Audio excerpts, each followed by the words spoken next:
So welcome everyone. Very pleasant good evening to all of you. So today we'll start with a topic of grade 11, which is quadratic equations and expression. As far as the NCERT is concerned, or the CBSE syllabus is concerned, you don't find much content or concepts involved. But as far as the JEE mains or advanced is concerned, so there definitely you can expect a short question in mains. Definitely, due to the multiple shifts and sessions.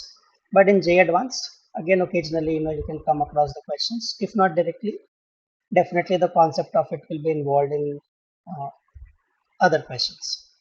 So without any further delay, let's start with quadratic equations and expression.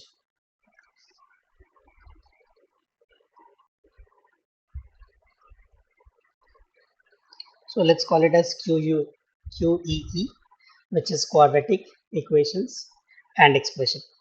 So this chapter is not new to you. Definitely, you have come across in grade 10, where you have discussed about what is quadratic equation, then how to find the roots, the formula minus b plus minus root under b square minus 4ac divided by 2a.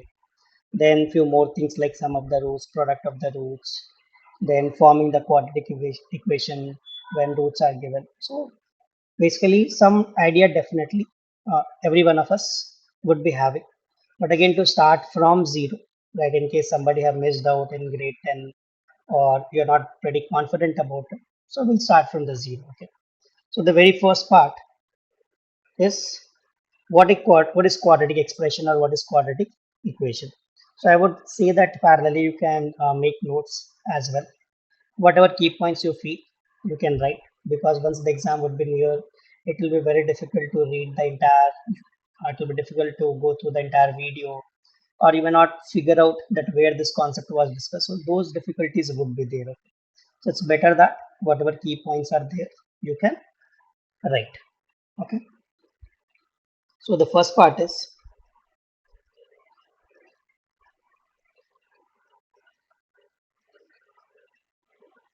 expression of the type. The expression of the type ax square plus bx plus c is called is called quadratic is called quadratic expression. Quadratic expression in a variable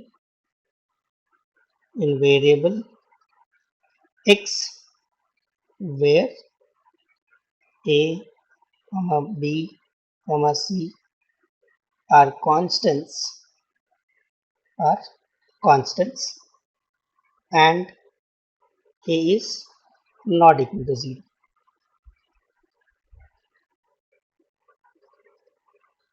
Okay. So simple thing, that any expression which is written something like a into a variable square plus b into that variable plus c. So this expression is called as what? Quadratic expression. So what is the point that needs to be taken care here is that a should not be 0. Now again the question comes, why a should not be 0? So if a will be equal to 0, the term which has the degree 2 will become 0, and then you will get something like bx plus c, isn't it? So in the polynomial, grade 9, grade 10, you have already learned the classification based on the degree of the polynomial, isn't it? So we know that if we have, let's say px equals 5, and then we ask, what is the degree of polynomial? So we say that it is a constant polynomial, isn't it? If we ask, px equals 2x plus 3, so we see that the degree is 1, so we say that it is a linear polynomial. Similarly, if we have 2x square plus 3x plus 5, we say that it is a quadratic polynomial, isn't it? So one interesting question, which is there mostly in the NCERT also, and definitely you would have come across, that if we write px equals 0, so then what is the degree of that polynomial? I would be happy if you can let me know. either by commenting or by commenting that what will be the degree of the polynomial px equals to 0.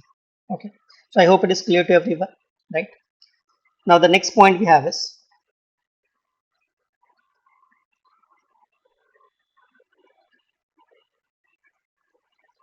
quadratic expression. Quadratic expression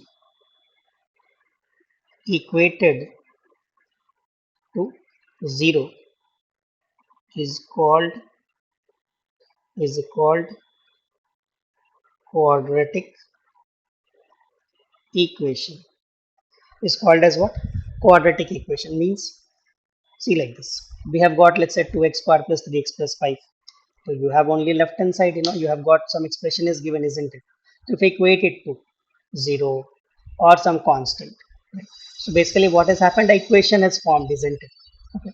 So this is called as what? Quadratic equation. Like again, if you remember your 10th standard, question will be like solve this quadratic equation.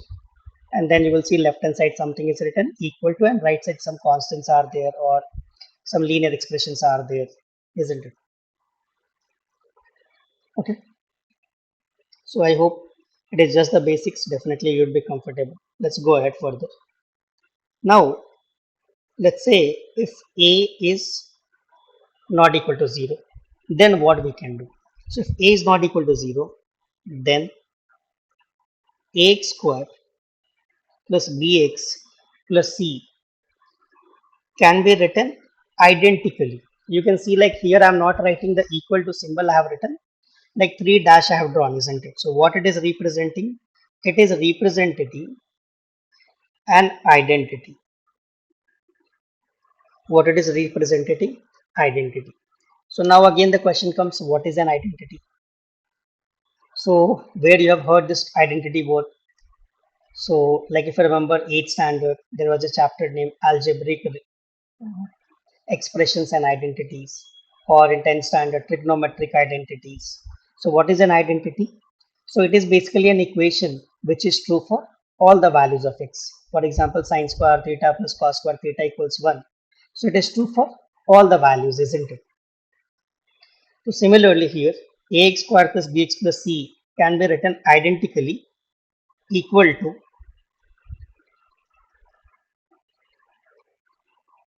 a times x square plus b by x c by a times x square plus b by a times x plus c by a. Now, if we try to use that completing square method, so what we can do, we can write here x square, here 2 times x into b by 2. See, basically what is the attempt? The attempt is to create either a plus b whole square or a minus b whole square. Okay. Now, how we will initiate this process? So first you look at the term which is having the constant and the variable. When you try to see x square, you have only the variables, and when you see c by a, you have only the constants, isn't it? So basically what we have to look for, we have to look for the term where both the parties are involved. We can clearly see that b by a x is there, isn't it? Now look at the sign. What is the sign? Sign is plus. So plus means this is the clear indication that we will be going with a plus b whole square. Okay. Because x square you can see is positive, right? So we will be going with a plus b whole square.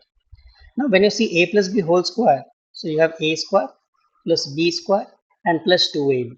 Okay. This 2ab, right?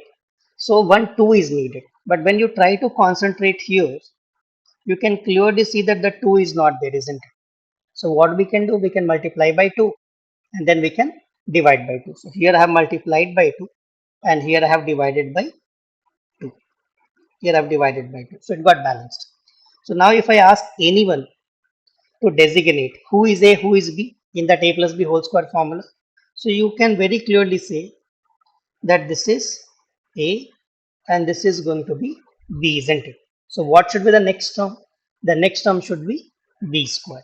The next term should be B square. So what is B square? Plus B by 2A whole square. This we have added.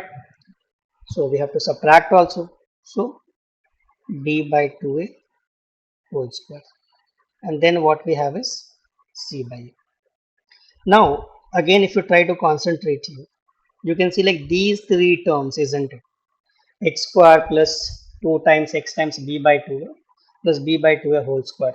They together will give you what? A square plus 2ab plus b square, isn't it? So what we can do? We can further write it as a times x plus b by 2a whole square. And now this part we will try to simplify, okay? So can I write it something like this? Negative of b square by 4a square minus c by a. Can we write like this? I just took a negative common and then I have tried to change the polarity. Now this can be further written as a times x plus b by 2a whole square minus b square minus 4ac by 4a square. So what we did, we took LCM, isn't it? And then, or we can try to give an attempt to make the denominator same. So we'll multiply numerator and denominator here both by 4, isn't it? So the denominator will become same and we can write something like this, right?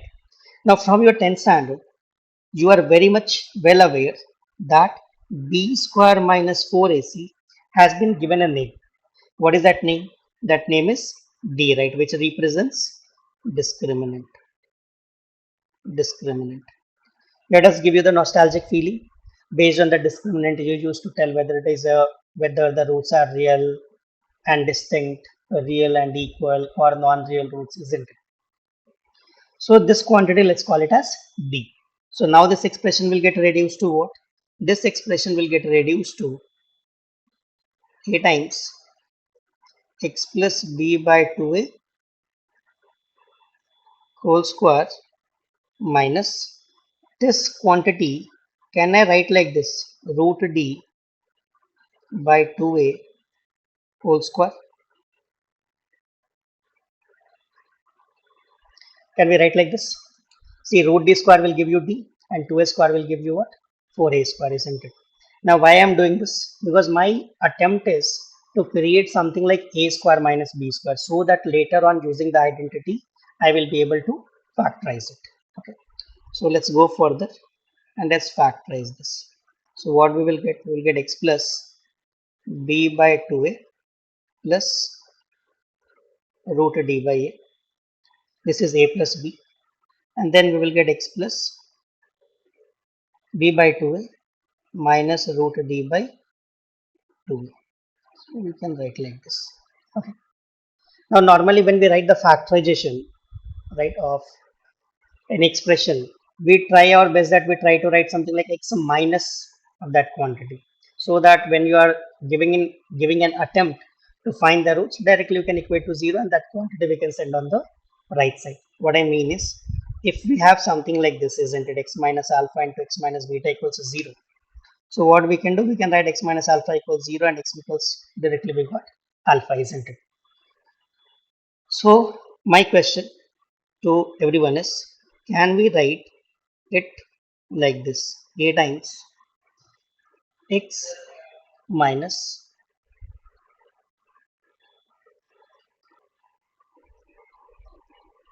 right? So what we can write? X minus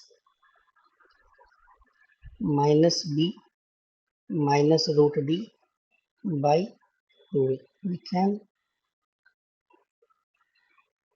write like this. To help you out, let's change these brackets. So what we can write? 1 minus. So when you send this minus inside, you can see clearly you will get b plus root d, isn't it? And the other part, what will be getting? If we write x minus, so here you will have minus b plus root d by 2a.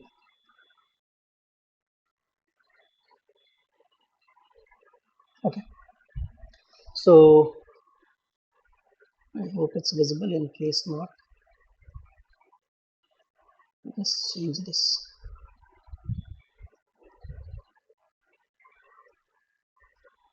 Yeah, right. Is it fine? So we can write like this. Okay. Now let us designate that this quantity is alpha and this quantity is beta, isn't it? So this is identically equal to what? It is identically equal to a times x minus alpha, x minus beta, x minus alpha, x minus beta, right? So in short, what I'm trying to say, please listen very carefully, that this quantity ax square plus bx plus c, right, can be identically written to this a times x minus that minus b minus root d by 2 and then x minus b plus root d by 2. Okay, so let us designate this quantity as equation 1 or a, anything you can designate. So let's say that it is 1. Okay, I hope you are comfortable till here. Now let us give you again the nostalgic feeling that in case when you are writing ax square plus bx plus c equals 0, the quadratic equation, you know that in place of this, we can write this quantity, isn't it? Okay. So instead of this quantity, I can equate this quantity to 0, right? And you know that since a is a non-zero quantity, so a cannot be 0. And also we know if it is a into b equals 0, so either a has to be 0 or b has to be 0. A has to be 0 or b has to be 0. This implies what? This implies that out of these two brackets, what will happen? Either this bracket should be 0 or this bracket should be 0, isn't it? So let us say that this bracket is 0. So when this bracket is 0, what will you get? You will get x minus b minus root d by 2a equals 0, or x equals minus b minus root d by 2. Similarly, when you do the other one, what will you get?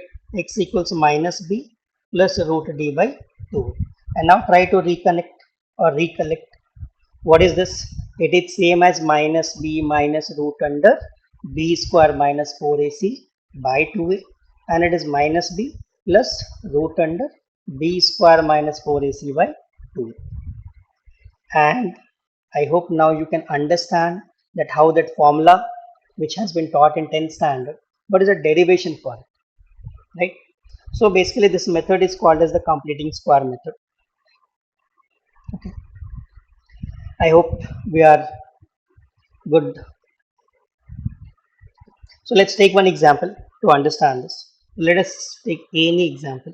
So for example, let's say there is a question x square plus 6x plus 7, right? Now this one I want to convert into this form 1. So the first question, what is the a value? So we know that a value is 1. Okay. Now look at the term which is having the mixed part, like the variable also is there and constant also is there. So you can clearly see that here variable also is there as well as constant also is there. So next what you should look for? You should look for 2, whether 2 is present or we have to do the necessary arrangement. So we can clearly see here that 2 is present here, isn't it? So basically what we can do, we can write this expression as x square plus 2 into x into 3. Now 2 you got, a is your x, who is b? B is 3. So next what it should be? It should be 3 square. This you have added, so please subtract it and plus 7. So these three terms, they together will give you what? They will give you x plus 2, sorry, x plus 3 whole square, then minus 9 plus 7. So ultimately what we got? We have got x plus 3 whole square minus 2. We can say that this expression can be written like this. Now if you want to be get into the factorization form or exactly 1, so how we can proceed? We can write this as x plus 3 whole square, and 2 we can write as root 2 square, and then you can do the factorization. So x plus 3 plus root 2 multiplied by x plus 3 minus 2. Okay, and in case you want to be precise, you can write 1 into, right? Okay, So we got this result, isn't it? So let us see another example on a similar type. Let's say, the question is something like, anything we can take. Let's say it is 2x square plus a lot of positivity is there. Let's bring some negativity. So 2x square minus 3x, and let's say anything. Let's take some 5. Right. So now you want to do the required. Now we want to bring this into the required form. So what is the first step? Take 2 and write this quantity as x square minus 3 by 2x plus 5 by 2. Right? Now again look, concentrate where your concentration should be here, where both the terms constant and variable is available, isn't it? So you can clearly see that there is a minus. So the foremost information we have is that we are going to have something like x minus something, that whole square will come. Now the second part is there is no 2 available. So we have to arrange a 2. So this we can write like 2 times x square minus 2 into 3 by 4 x plus, there should be 3 by 4 whole square. Then we have added, so we have to subtract also, and then we have this 5 by 2. So now these three terms, they will fetch you what? They will fetch you x minus 3 by 4 whole square. And now the remaining adjustments needs to be done. So this is like minus 9 by 16, and this is 5 by 2, which we can also write as 40 by 16, isn't it? Let's multiply with 8 in the numerator and denominator. So ultimately we got 2 times x minus 3 by 4 whole square, and 40 and 9 will give you 31 by 60. So we can write like this, and then later on again same thing you can create. Okay, so this is the required part. I hope we are comfortable with this. So one question I am giving you as a kind of homework, that you give a try to this question. Pause the video, solve it, and then verify whether you are being able to solve this question on your own, that is without help. Okay, so the question that we can take is, let's say it is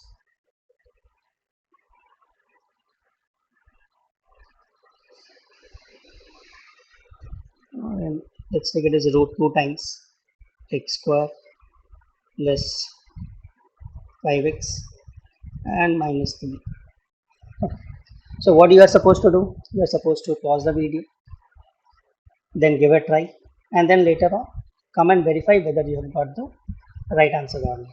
Okay, so I am going to solve here. So what is the first step? We can take root 2 common. So what we got here, we got x square plus 5 by root 2x minus 3 by root 2. Okay, now again, where should be our concentration? Our concentration should be here. So clearly 1 2 is not there.